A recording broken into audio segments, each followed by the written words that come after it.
The Samsung Galaxy S25 Edge launch has experienced an unexpected delay, leaving tech enthusiasts waiting without an official release date from the company.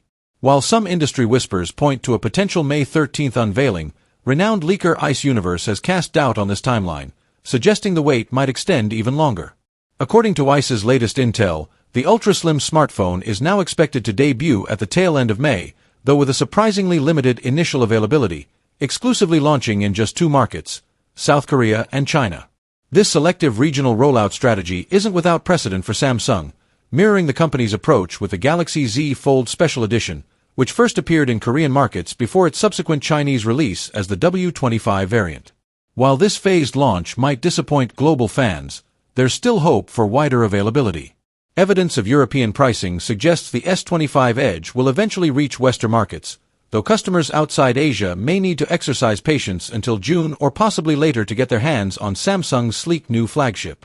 The delayed and staggered release raises questions about Samsung's production capabilities or possible strategic decisions behind the limited initial availability. This approach allows Samsung to gauge market response in its home territory and neighboring China before committing to full-scale global distribution.